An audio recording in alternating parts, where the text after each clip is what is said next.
Hey everybody, it's Jason Blaha here, and today I want to do a client lesson tutorial for you guys, and it's something I do every now and then, and I've been releasing these to the public, but I've been making these quite a while for my individual clients, or when I have several of them who have problems, or I see something that they're doing wrong, and I have multiple clients who do these things.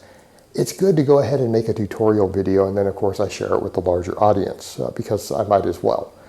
But in this case, I've had some clients who do a couple different things wrong when it comes to squats and it comes to good mornings. And it has to do with knee position. And some of it stems from the fact that I'm always trying to teach clients to push their hips back, right? We push our hips back. But notice that my knees are bent when I did that, okay?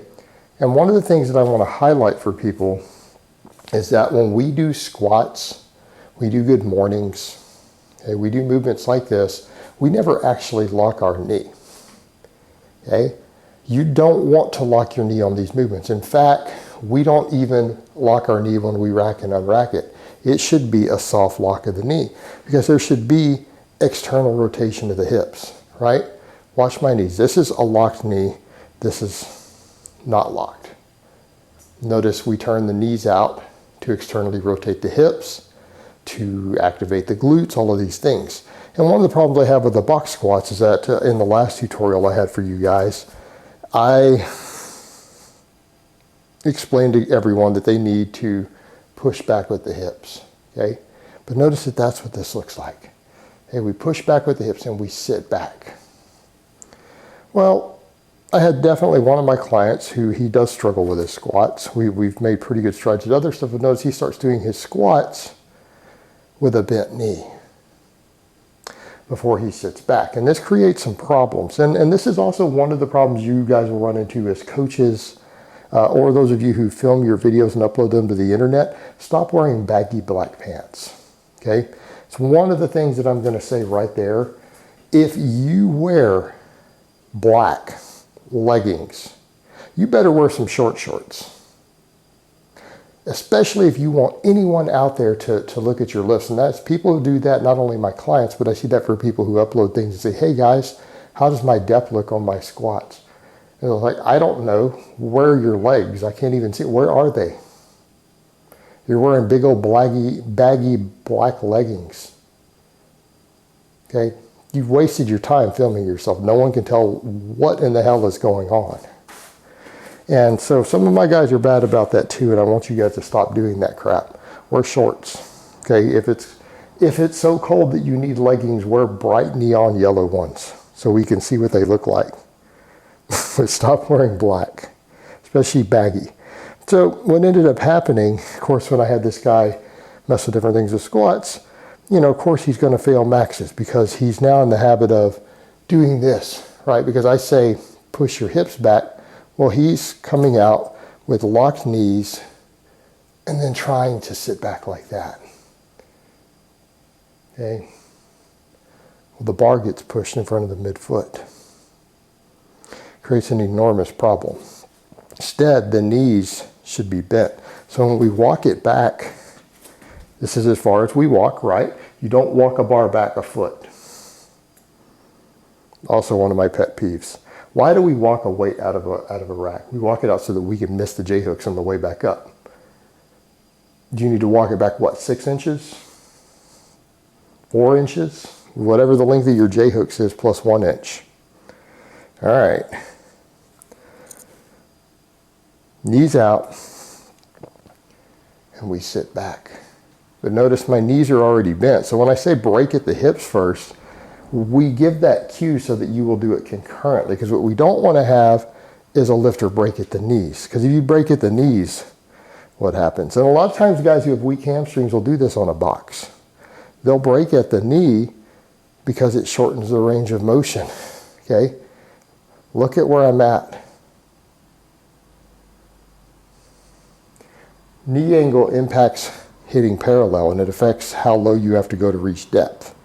So if your knees are way forward and you hit the box, you don't have to break parallel, even on a parallel box. So they sit down like this. Well, the reality is they should be like this. Now notice on the same box, my hip position relative to my knee is different. Now this box isn't going to be parallel. It shouldn't be.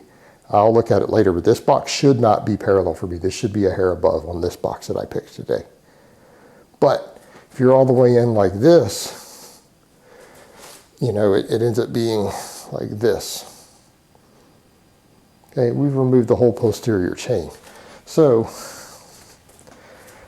we want to be able to push back with the hips. But that means that we do it concurrently, and we don't start with a locked knee to do it. Okay? Knees are out, they're soft lock.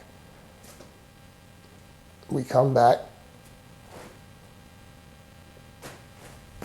drive up. Come back, drive up. Now, one of the other problems I have is a lot of my lifters are like, well, I thought I'm supposed to keep my torso upright.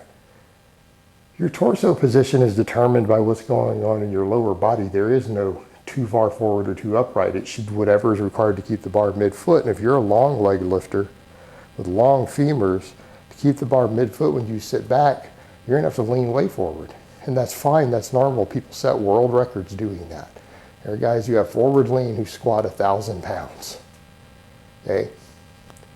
Keep the bar mid-foot and you drive up. And we run into the same thing with good mornings. Guys will lock their knees. Well, it's not a stiff leg deadlift. There's a soft lock, even in a power good morning. Right? It's going to be like this. Not doing that.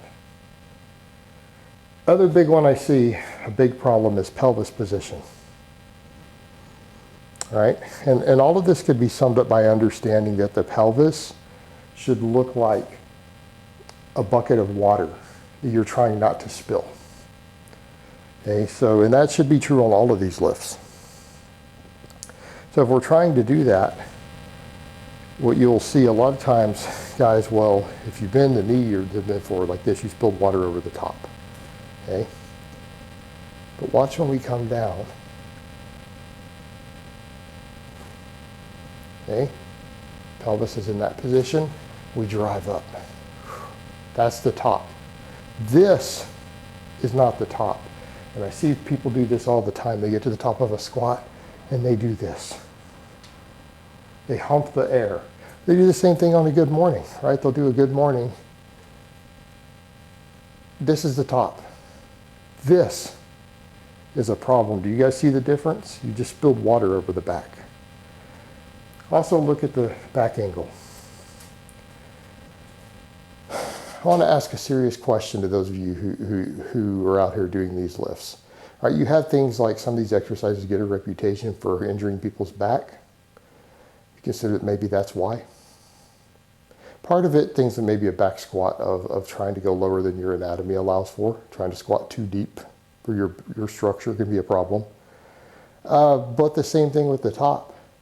Do you really and truly want to have 400 or 500 pounds on the top of your back and to roll your pelvis under like this and to round your back instead of keeping that safe protective arch? Do you think that's a wise idea? Okay. Don't hump the air at the top. If you want to do a glute bridge, do a glute bridge. You don't need to do it while you're squatting or doing good mornings. You're not even loading the glutes anyways at that point. All you're doing is getting loose. You're losing your positioning and you're compromising your low back. Okay? So when we're dealing with some of these things, we're looking at effective range of motion, not the furthest range of motion possible. Okay, the furthest range of motion possible, yeah, you'd lock your knees and roll your pelvis forward. But that's not what we need. Okay, it's a soft lock of the knees. And that also doesn't mean we stop here. Soft lock. Okay, so when you get to the top of a squat, or even before you squat, it's a soft lock. And we rotate the knees out. If you lock the knees, you can't rotate them out the same. Rotate the knees out. Okay? We don't do it stiff leg and then try to sit back. We do everything at the same time. Same thing when we get to the top. You get to the top, right here. We don't roll forward. Top of these movements, whether it's a good morning or a squat, is right here. That is our lockout. It's not this. You're not humping the air at the top. All right? Not Michael Jackson. All right, so hopefully these minor cues for you guys have been helpful, and I hope it's been informative, and I will talk to you guys next time.